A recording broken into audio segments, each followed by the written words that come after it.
Good afternoon. This is the Know Your Role Internet exclusive. I'm your host, Ray Claridge, and our contributors this week are Thomas, Frankie, and Alex. Alrighty,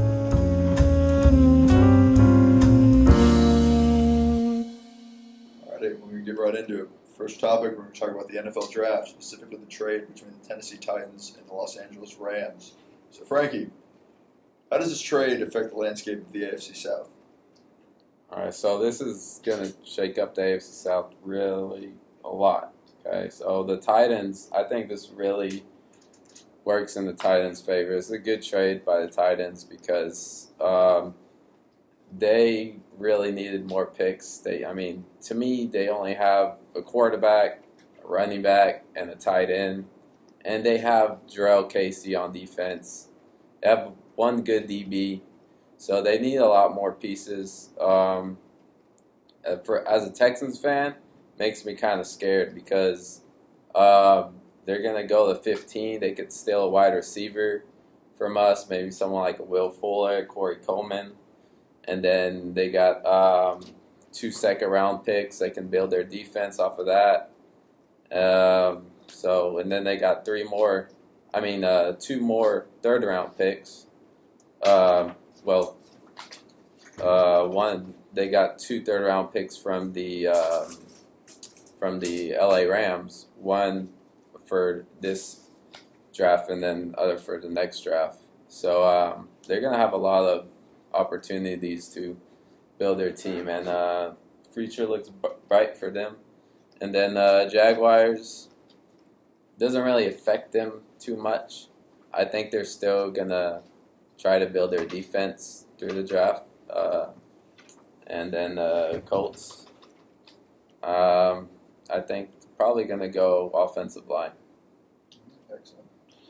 Anybody have anything else to say? I think it's a good point mentioning that they have their quarterback in place. So the top 2 draft picks most likely to be quarterbacks. I mean, it made sense for them to move down. I guess from a Rams perspective, Thomas, what do you think this signifies?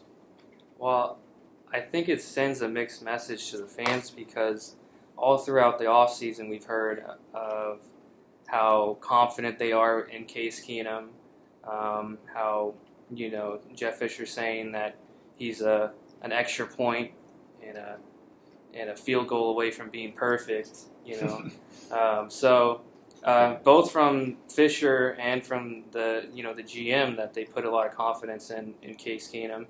And now going and selling the farm basically for this first round pick, which all signals point to them trying to get a franchise quarterback. Which me personally, I'm not completely sold that. This isn't an Andrew Luck we're talking about. Where this is Jared Goff and Carson Wentz or from North Dakota State, or not Michigan State or somewhere like that. It's North Dakota State. So, I just think it sends mixed signals to the fans. I know that going to LA, the city of lights, and that trying to the whole Hollywood thing, trying to make a splash. They're getting Hard Knocks. Hard Knocks is going to be there. They wanted an extra story that can get the push and all that stuff. So, I can really see that it's just the miscommunication. It seems like between Fisher, who's got all the confidence in Keenum, the GM's got confidence in Keenum, and then boom, they're like, no, we're going to actually go for one of these quarterbacks. And it just seems to me, it screams power struggle, that there's just not a same page that they're on. So I don't know what that means for the future. And the Rams being on the other side of the table just a few years ago in the RG3 trade, so they saw the value in getting a lot of picks, and it's not the same thing with 3 first-round picks in that one than to 2 first-round picks in this one. But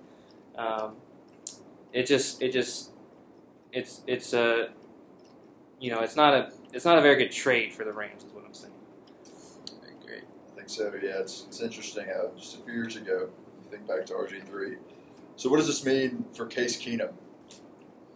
In my opinion, I think Casey Keenum is going to have an all-out battle as soon as whoever's drafted, if it's Carson Wentz or the other guy, whoever they pick up. It's going to be an all-out quarterback battle in the beginning. It's going to, like Thomas said, it's in the lights of LA. They're going to have hard knocks. Perfect stance to have a quarterback battle. I hope, in my opinion, I think Case Keenum will probably end up getting the starting gig in the beginning because he knows the offense. He's been in the system for the past year and a half. He'll get the starting gig, but I think he's going to be on a short leash. If he doesn't do well, they're going to want to put a rookie in to get a little spark, see if they can get a little fire inside the locker room if that's possible. But I think Casey Keenum has the credentials as a quarterback and his knowledge that he can do very well in the Jeff Fisher system. And like Thomas said, they have a lot of faith in him. The GM and Fisher have a lot of faith in Case Keenum. We saw what he could do with the Houston Texans, and he was able to work a little magic with them. So if he's actually in a system where he's been able to study the system and not have to watch his back, I think he'll be able to do very well and hopefully get the starting gig. And whoever they draft will have to watch from behind and learn from Casey Keenum's perspective and everything like that. It's good points. As we saw last year with the Texans, Hard Knocks does like a quarterback battle. It's a big season coming up for the Texans, coming off of a pretty disastrous playoff loss to the Kansas City Chiefs, who we'll see in Week 2. What do you guys think we need to do to, avoid having that embarrassment happen again at home? Not all talk at once. I think we got our answer. I think we have a semi-answer at quarterback. I think we got Brock Osweiler. He's kind of a an if, I guess you can say, in a sense. Like we've seen him play. What was it? 7 games, 5 games. He has a 2-year window. 2-year window, exactly. Because they can get out of the contract. You got to think maybe the coach, maybe O'Brien and Rick Smith might also be operating on that 2-year window. Yes, definitely. So I think we'll see what happens. I mean, it's interesting to see that he actually did beat the Patriots last year. Yeah, that was in prime time, which was really interesting. So let's see what he can do with Hopkins as a threat. He has Lamar Miller. He has our tight ends are actually very well as well. We have some good tight ends. I mean, I think we can do something very well this year with Osweiler. I would disagree. I think we need I'm going to go with Frank on this one with the tight ends. I don't agree with this. I think Ryan Griffin. Fedorowicz. No. Not Fedorowicz. The hands. Just the hands. They're bricks. Fedorowicz is a good blocker, but he doesn't have the best hands. Graham is actually a good tight end. Really we have Griffin. Griffin is pretty athletic and big. Griffin, I still think. I don't think he has the ideal hands of a tight end. I think they should go tight end in the either 2nd or 3rd round in the draft. I wouldn't say 2nd or 3rd round. I'd say 3rd or 4th. I'd say 3rd round, 4th round. Mid-round. I think we need to address tight end. That was what Fedorowicz and Griffin were. I know. And, Owen Daniels, who was a hit. Well, Owen Daniels. Yeah, Owen Daniels was amazing. a 4th round. Yeah. That's true. And I don't know. Tight ends is it's only as good as if you use them. Yes, and O'Brien, he doesn't really use tight ends that much. Not as much as Kubiak did.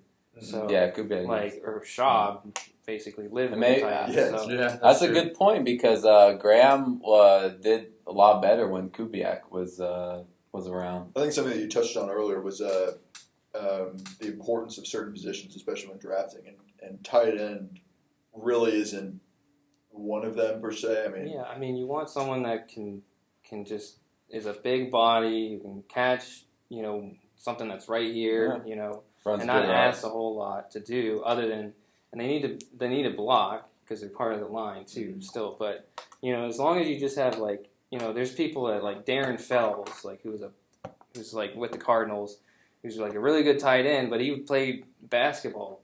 Mm-hmm. He had no football experience, but a lot of guys like Graham. as long as a lot of the basketball guys have been some pretty good tight ends. So now, what do y'all think about that tight end from Baylor that's like 6'4", 6'5", almost 360 pounds? What if we drafted him and had him as our goal line tight end? I think that'd be pretty interesting. He'd be fun to see do the conditioning drills. The conditioning drills, I agree. No, but from what I heard, he ran like a 5 flat. Yeah, Almost a 4.9. First That's size, not that's bad. good. That's really He's good, gonna- and he can catch. I think in terms He's gonna of have to fight. targets, Yeah. I mean, He's taking reps away from JJ. You know. Oh, Yeah, yeah, that's that's true. JJ. That's It true. We was already wild. have a gimmick Yeah. tight end, so That's true. That's true. But we can't always rely on JJ to do everything on the team. We have to have our own. I think we also need to draft another outside linebacker. another one. I think we need. Even I mean, with Clowney? Well, I don't- we have Middle Merciless. Middle linebacker. I agree. We need depth at outside We need. That's what I'm linebacker. saying. Depth. We Yeah. have our starters. We We have have Clowney. We have Merciless. We have Simon, who's actually very good as well. I I don't. think I we don't should- think he's. I'm not too crazy about Simon, but he's a serviceable backup. Yeah. Great word. Yeah, he gets the job done when we need. I him. think we could upgrade at the position, maybe like in the 4th round or something like that, and I think we could find someone better than Simon, honestly. Yeah, and Thomas said middle linebacker. We do need to get another. We need Cushing. Is Cushing? Of course, he's a He's a starter, little old. but he's starting to get. He's starting to Yeah. age.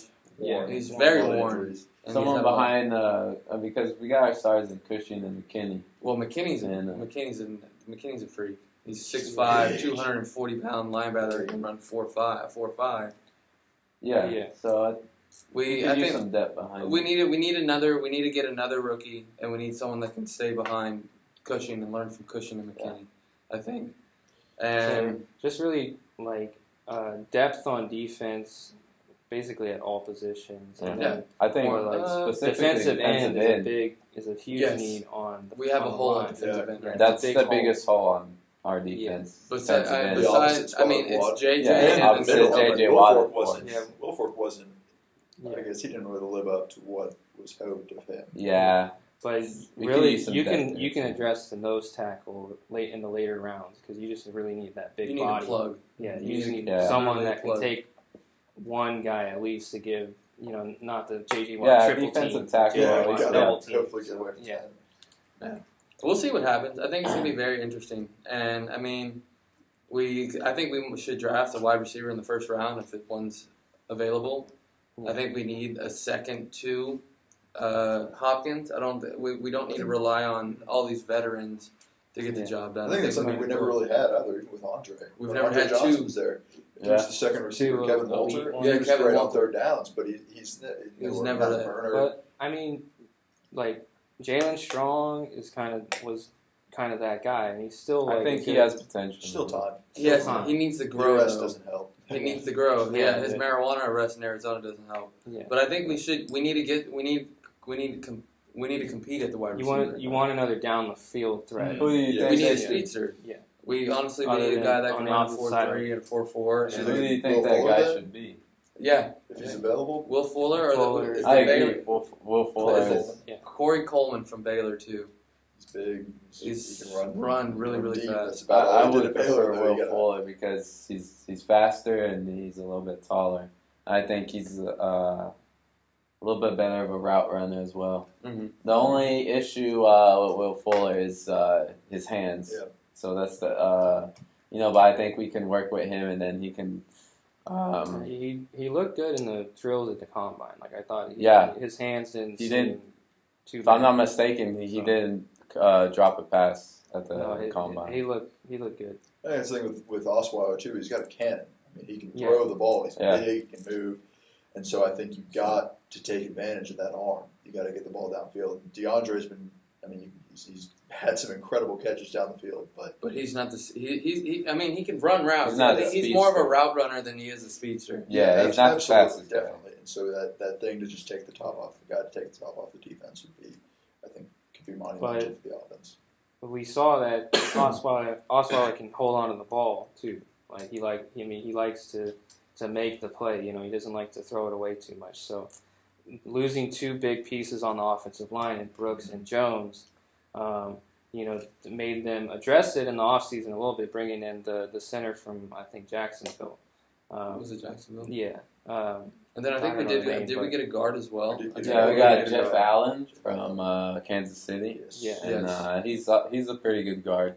I don't think he's better than Brandon Brooks was, but I think he's a serviceable starter. I mean, I can always see them getting another center in the draft or another guard. We need Definitely, another. definitely. Yeah, offensive I line. think we could. We need backups to him now. I mean, You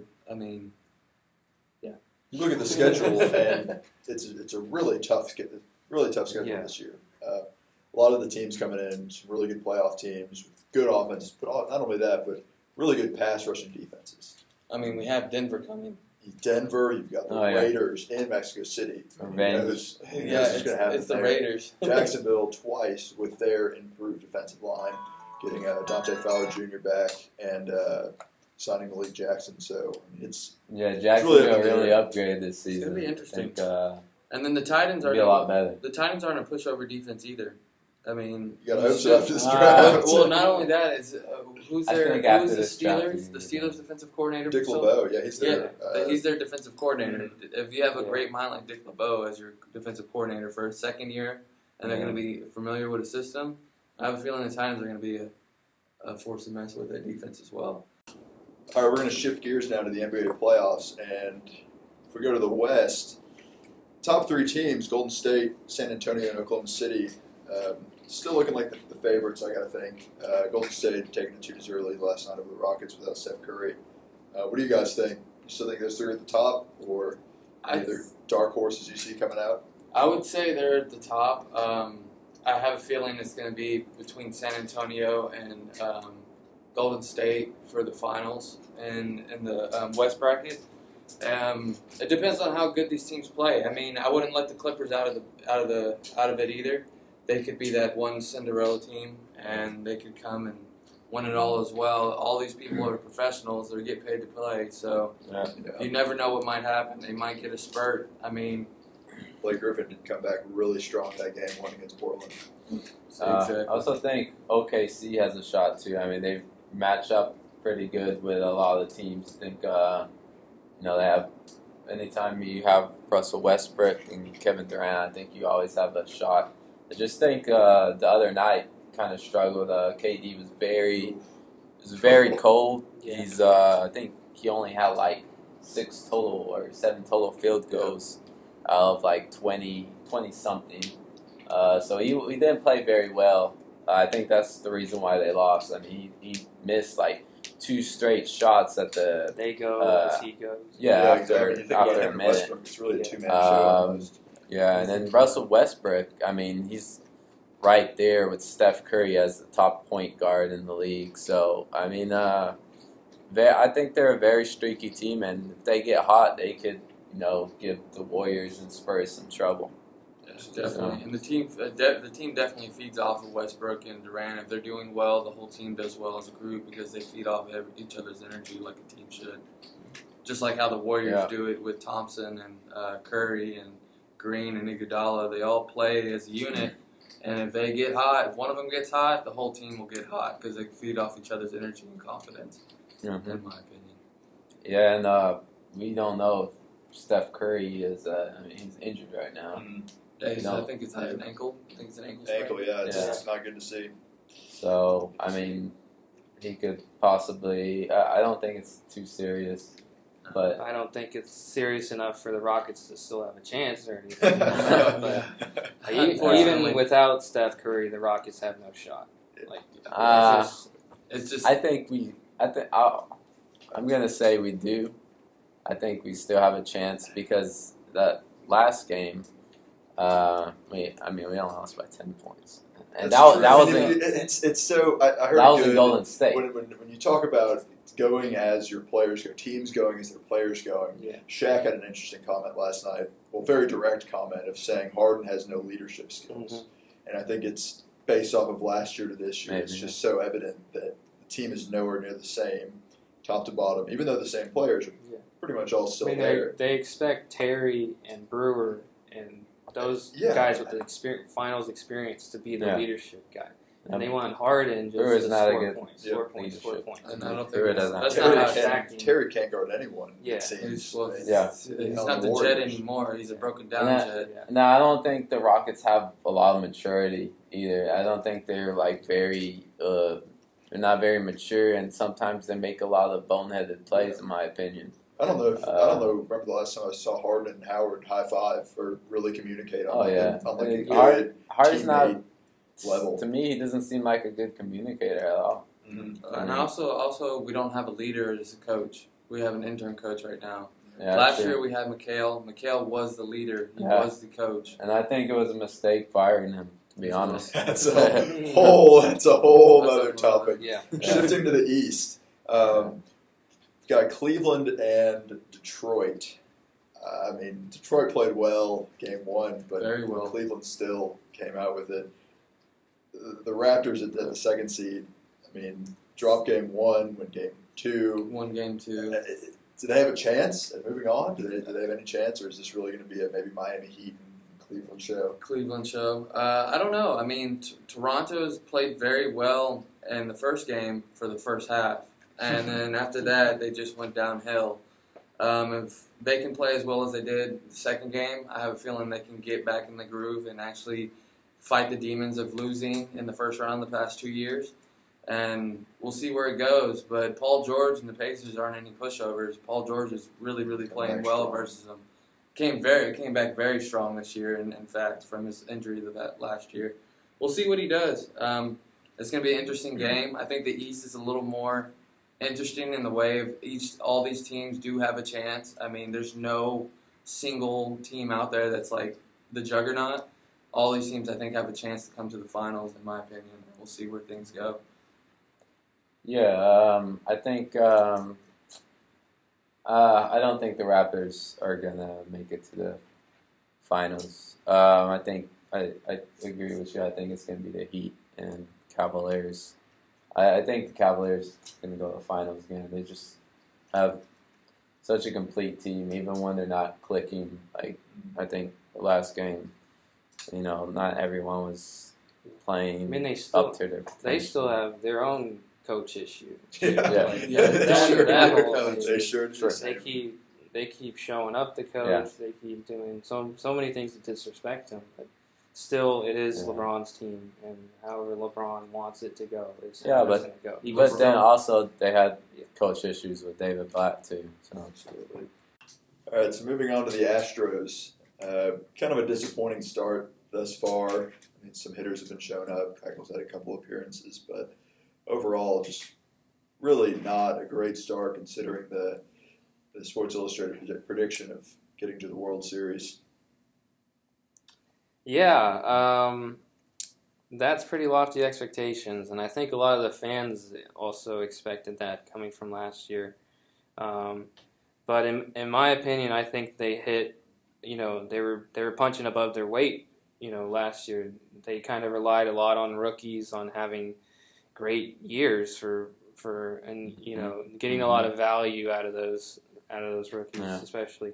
But you have a Cy Young pitcher, you have a Rookie of the Year, you have so many things go right, for that to happen again this year. I know it's only been 13 games so far, but, you lost 8 of them. So there's a little bit of a hesitation to the fans. I know that the Minute Maid Park isn't completely full. Definitely not. Especially now, but so I didn't attribute to anything like that, but still the expectations are there. It is a 162 game season, so there is room for improvement. But I think really, coming from the Rockets, that our experience with the Rockets so far is that a lot of the fans are saying that that one year they went to the final, or the Western Conference final, that was the best they could do, and that kind of reached their peak, and that's kind of evident now that they're doing so poor this season, and so a lot of the fans and the Astro fans are just hoping that's just not repeating with the Astros. Yeah. So. And I think the difference with the Astros and the Rockets is the Rockets got totally spanked in the Western Conference Finals. The Astros look like they might have won Yeah, the series versus the What was it, Royals. 2 outs? They're 2 innings away from winning that series. Yeah, they were really close. very close to winning that series, and then they would have won that series. I mean, look what the Royals did. They went on to win the World Series, so who knows? Maybe the Astros could have done the same thing. But I just think they're probably a little bit too young to be for those type of expectations. I mean, it's possible, but I think we need to have more of a realistic expectation. So Realistic first, expectations. That's a good. you got Good idea. wait till we get this playoffs. Yes. Doesn't go well over with fans. Yeah. Houston fans especially. They want it now. Exactly. And you Yeah, think, we want to win now. That's always been Yeah. our, Yeah, if you look our at the persona and our personalities. you look at the Ken Giles trade, I think it's a perfect example. The expectations are so high. He was such a great pitcher in Philadelphia while he was there. Gave up so few home runs. He's young. He's a flamethrower. Can really throw the ball hard, which is what fans and management thought was needed, what was lacking at the bullpen. And he's come out. He's given up as many home runs as he had in Philadelphia. And it's that expectation of, man, this guy's got to be great. This guy's got to be great right away for us. But, I mean, it takes time. It takes time, and you just hope that he turns it around because he could be a huge part of the bullpen moving forward.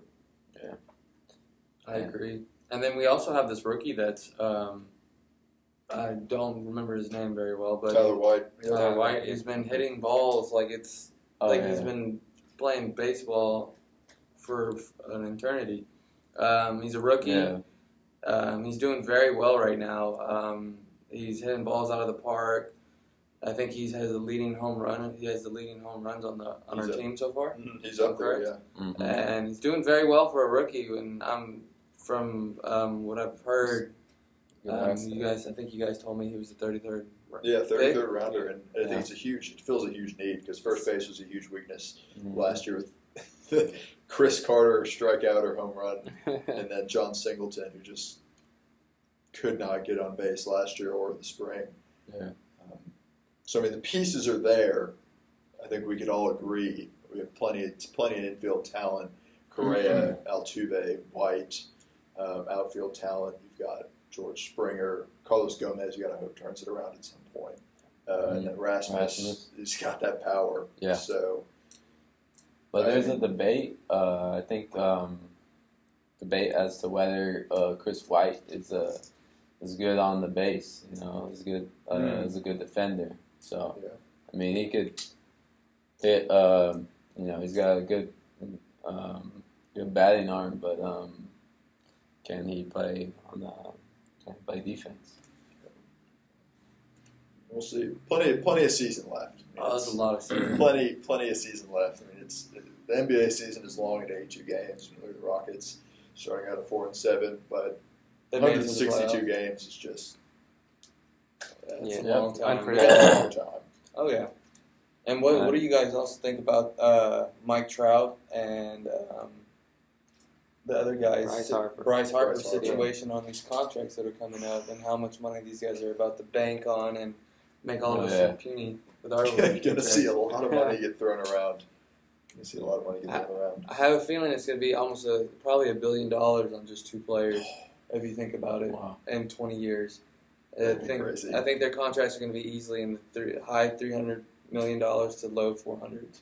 Yeah. Well, I mean, when you look at it, Harper's playing like the best player in baseball right now. Trout has had 3 back-to-back monster seasons, MVP caliber seasons. It was only by Miguel Cabrera really getting that triple crown that he didn't get another. But yeah, it's exciting. A lot of young talent in the league right now, pitching and hitting. Oh yeah, and to just think about Bryce Harper, he's only 22 years old, 23 years old, and he's about to get one of the biggest contracts you can ever get in baseball. Yeah. So I'm excited to see what they go, how their things turned out, and we'll actually be able to witness history in the making on the contract, in the sense of people making money on contracts, and without endorsements, just through the team itself. Well, I personally am an Angels fan, and I am going to go on record and say if Mike Trout goes to the Yankees, I'm going to quit baseball. We'll take you up to that. That's all the time we have this week. Thanks for watching. We will be back next week.